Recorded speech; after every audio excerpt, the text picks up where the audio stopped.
ॐ पूर्णमदः पूर्णमिदं पूर्णात् पूर्णमुदच्यते पूर्णस्य पूर्णमादाय पूर्णमेवावशिष्यते। ॐ शान्तिः शान्तिः शान्तिः।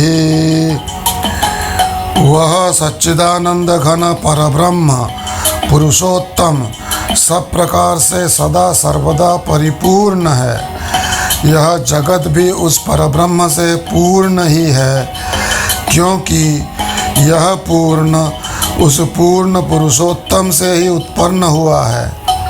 इस प्रकार परब्रह्म की पूर्णता से जगत पूर्ण होने पर भी परब्रह्म परिपूर्ण है।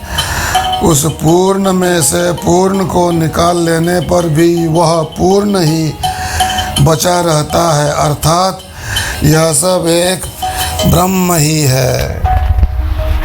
आज का डेट है सितंबर 24, 2025 और यह है स्वामी निरंजन जी पॉडकास्ट विद सैम योगी, जिसमें आपका स्वागत है। आज का एपिसोड है एपिसोड 60 और आज हम चर्चा करेंगे नृसिंहोत्तर तापनीय उपनिषद पर। नवम खंड श्री नृसिंहोत्तर तापनीयोपनिषद नवम खंड।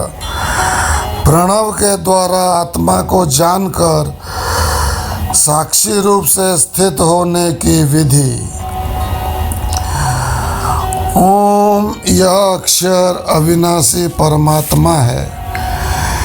यह संपूर्ण दृश्यमान जगत इन परमात्मा स्वरूप ओमकार की ही उपव्याख्या महिमा का विस्तार है।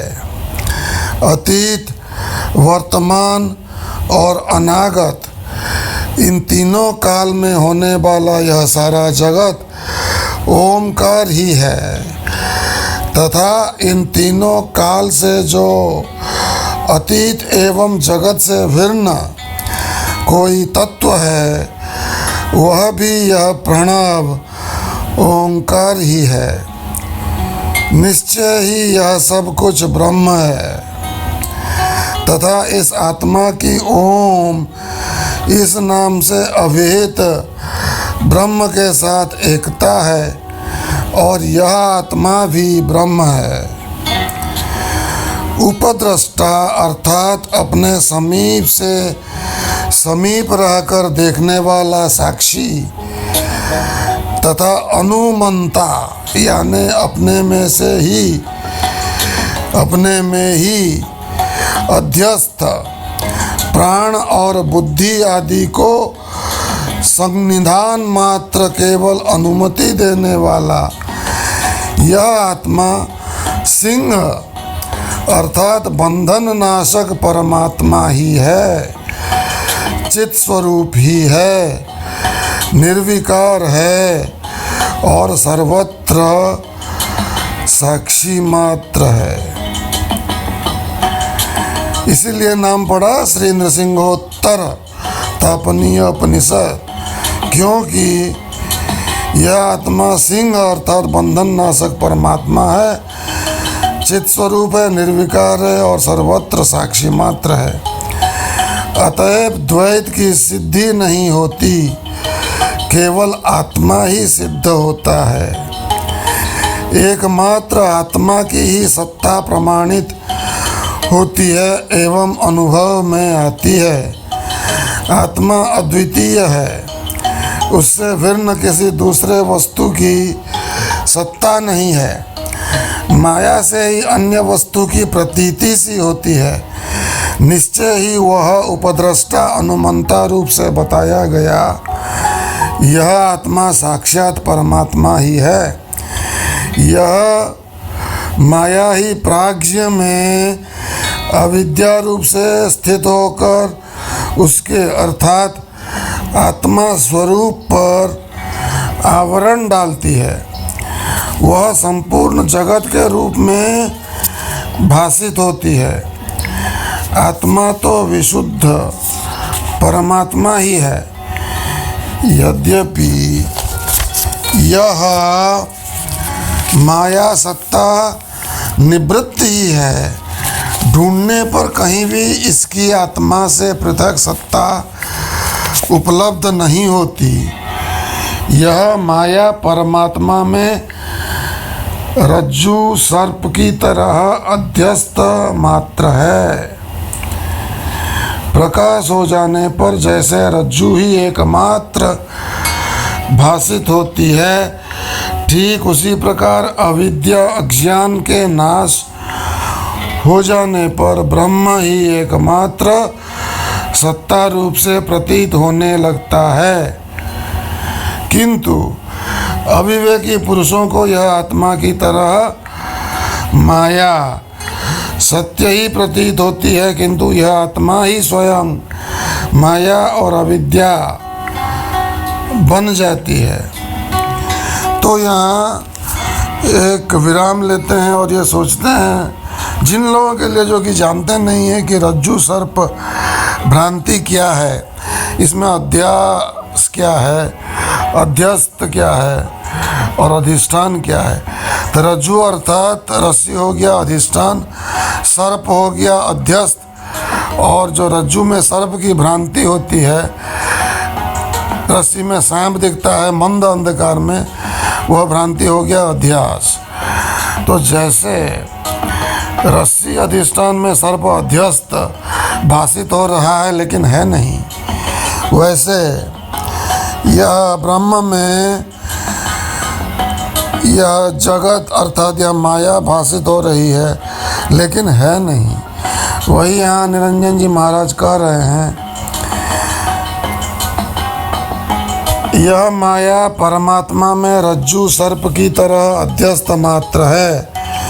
प्रकाश हो जाने पर जैसे रज्जु ही एकमात्र भासित होती है, ठीक उसी प्रकार अविद्या अज्ञान के नाश हो जाने पर ब्रह्म ही एकमात्र सत्ता रूप से प्रतीत होने लगता है। किंतु अविवेकी पुरुषों को यह आत्मा की तरह माया सत्य ही प्रतीत होती है, किंतु यह आत्मा ही स्वयं माया और अविद्या बन जाती है। माया के कारण ही जीव और ईश्वर की भेद की कल्पना की गई है। व्यष्टि शरीर में अभिमान करने वाले चेतन का नाम ही जीव कहलाता है, और समष्टि शरीर का अभिमानी होने से वही चेतन सर्वव्यापी ईश्वर कहा गया है।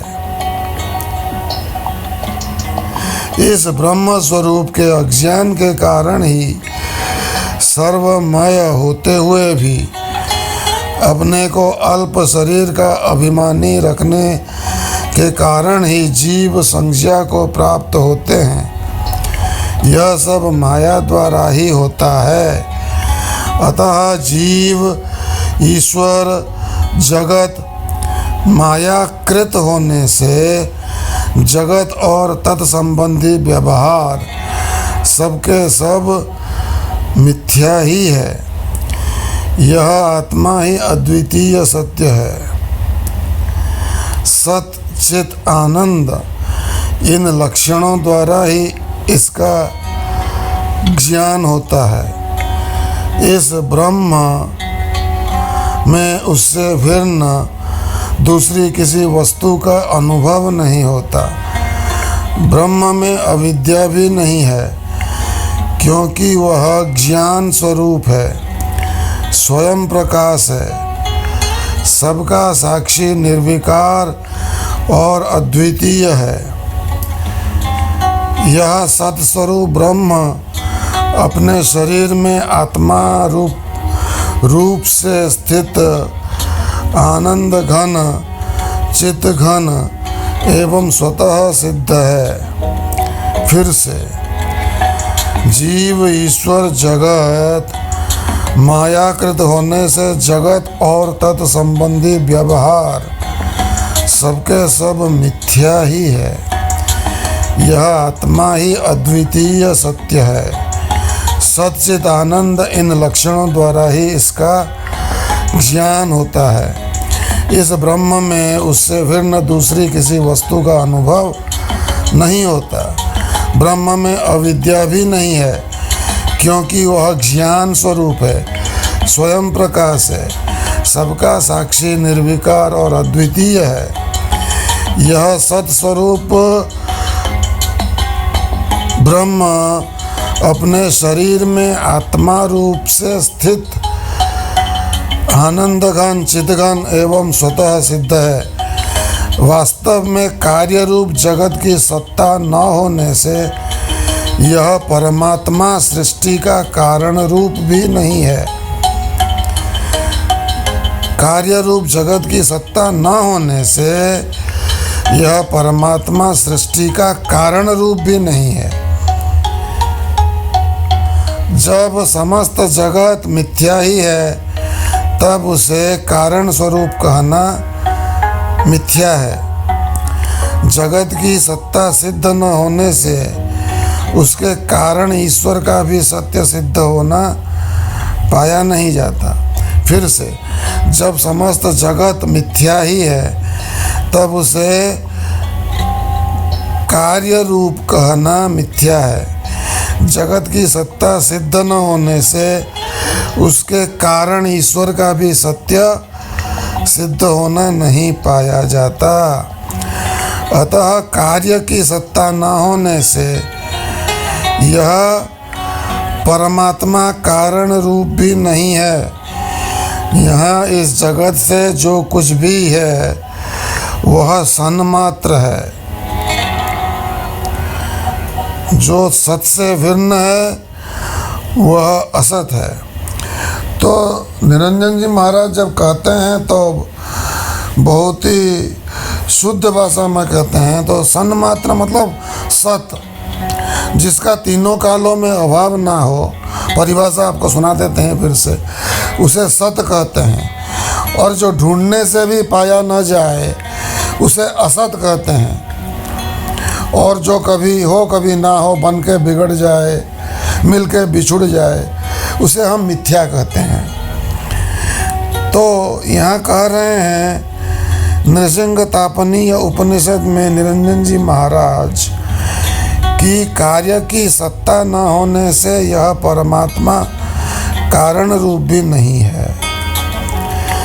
तो न कार्य है न कारण है, न जगत है न जगत का करने वाला ईश्वर है। और ये ईश्वर जो है यह माया उपाधि पर जब डालते हैं, इस पर हम फिर कभी चर्चा करेंगे, फिर किसी प्रवचन में, फिर किसी अगले पॉडकास्ट में, कि जब माया उपाधि प्राप्त होता है, ब्रह्म माया उपाधि के साथ ईश्वर कहलाता है। और वही ब्रह्म अविद्या, अज्ञान, अविद्या उपाधि के कारण जीव कहलाता है। और ईश्वर को यहाँ काटा जा रहा है।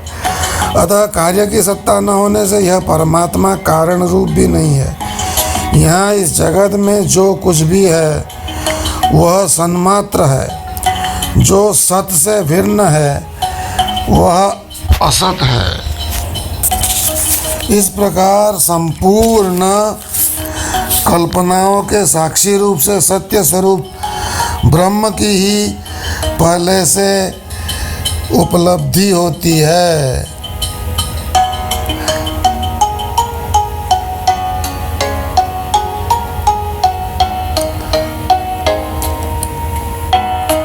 तो यहाँ का प्रवचन लंबा हो जाएगा, यहीं समाप्त करते हैं। ओम शांति शांति शांति।